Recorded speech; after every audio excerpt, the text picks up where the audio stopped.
All right, music fans, welcome. Harmless me here again, talking about real music, real culture, real issues in real time for real people just like you, just like me.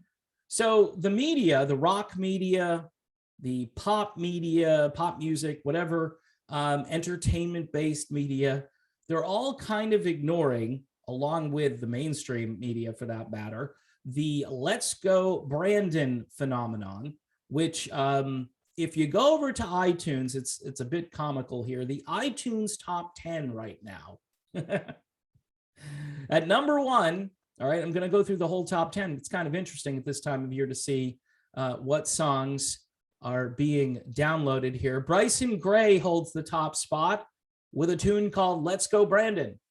At number two is Loza Alexander with a tune called Let's Go Brandon. Adele comes in at number three with a tune called Easy on Me, Walker Hayes. At number four, Fancy Like. Ed Sheeran, who I don't hate, comes in at number five with Shivers. Bobby Boris Pickett and the Crypt Kickers. Monster Mash at number six. Elton John and Dua Lipa at number seven with Cold Heart, which is a nice mashup of a number of Elton John songs. Pretty well done.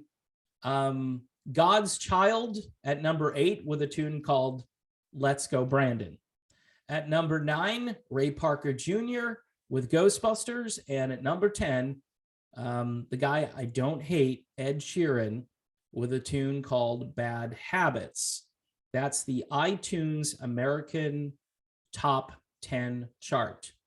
So you've got three Let's Go Brandons in there, and it's crickets. Why is this happening?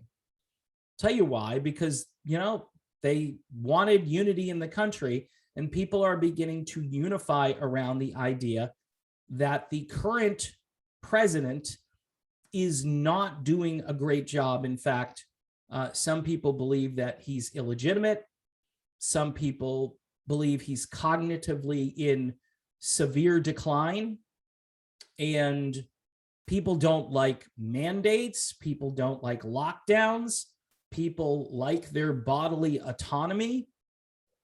And people aren't buying into this daily narrative that this guy is somehow better than the last guy. Now, again, I have my problems with the last guy. The last guy gave us Operation Warp Speed, okay? I'll tell you, it's going to be great. It's going to be amazing. That I can tell you. Yeah, no, no. However, with that said, you pull up to the gas pump today, you're looking at that price and you're thinking to yourself, can we just go back like a year where it was like $1.92 a gallon where I live? And now it's like $3.40. And I'm thinking to myself, how did that all happen? Well, it does make a difference who is actually the president of the United States, thus the Let's Go Brandon chat. But the Let's Go Brandon chat, or chant, I should say, is more, I guess, a cultural indication that things are starting to shift a bit. Also, people don't like liars, right? So this all started because a news reporter said, oh, they're chanting Let's Go Brandon. They're not chanting FJB. No, they're clearly chanting FJB. And because you're interviewing this guy, Brandon, that they're all chanting Let's Go Brandon, right? He's a race car driver, I guess. I did see the footage, and it was one of the greatest misdirect plays I've ever seen that has gone wrong, where then the entire country now has a family-friendly meme, and t-shirts are popping up, people with signs in their yards, Let's Go Brandon. I mean, it's a cultural phenomenon, and it doesn't matter what political party you belong to. More and more people, I think, are ditching the political parties, because you got one party which is taking the country over the cliff very quickly, and you've got another party that says, we're going to stop them. We're going to raise money, fundraise on the idea of stopping that political party from doing damage to the country. They talk a good game, but then many of them go behind closed doors and they do the same thing. All right. There are a few good ones out there.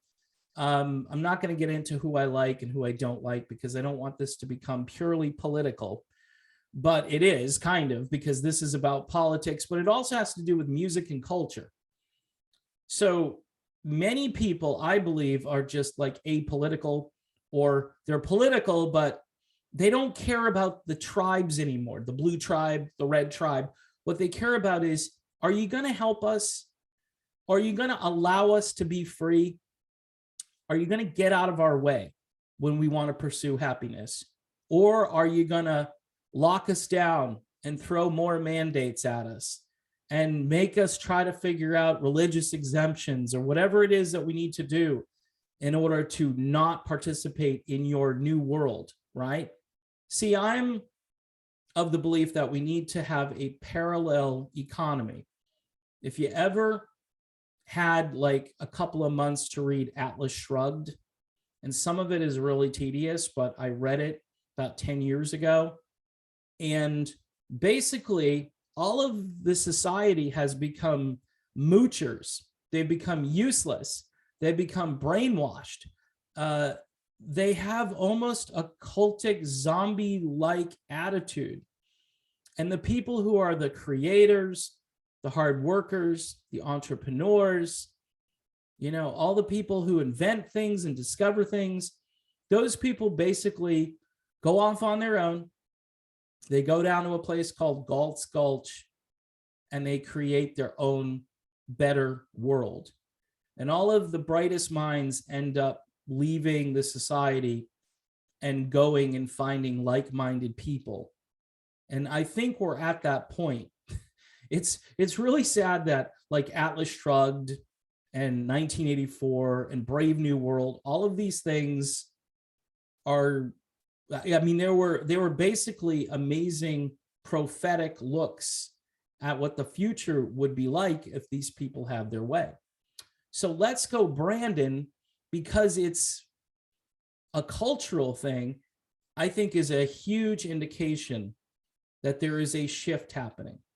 Now, it may just be a temporary cultural blip on the radar, or it could be the start of something really amazing. I mean, when Nicki Minaj came out and basically said, nope, I don't think that's a good idea, everybody went absolutely crazy because they know the power of culture. Like if an NBA player says, I ain't doing this, and he puts his team at risk, and his team is in jeopardy of not being the kind of team they could be, and he needs to get on board. And you've got mainstream commentators on ESPN lashing out at this guy because he doesn't want to do the thing.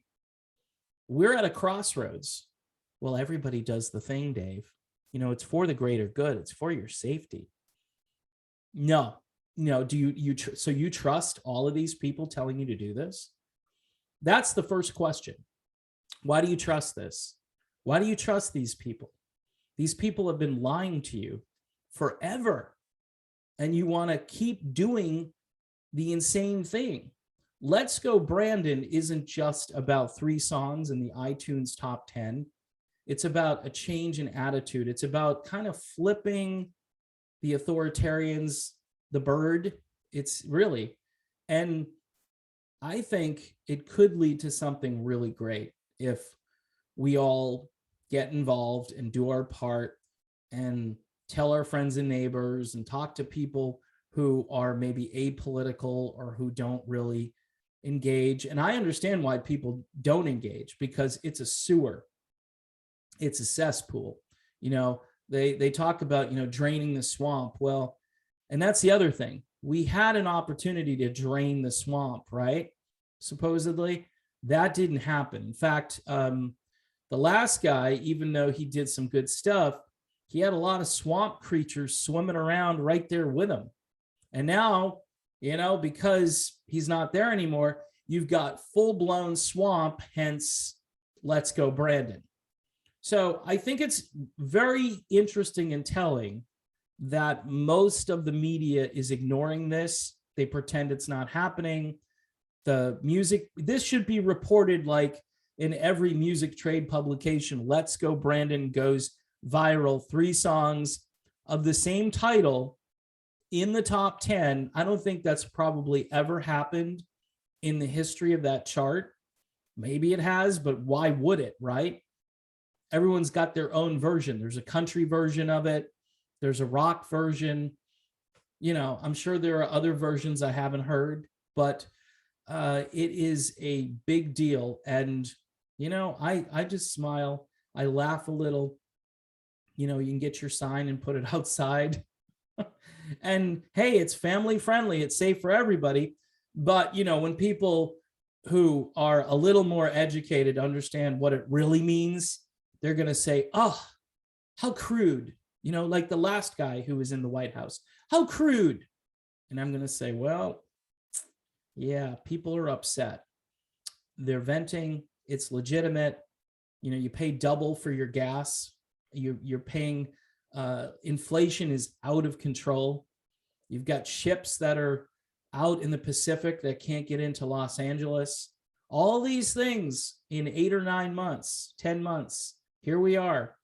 We're in a very different place than we were last year at this time. And 2 years ago, before the thing-demic struck, I think a lot of Americans were enjoying peace and prosperity and were hopeful.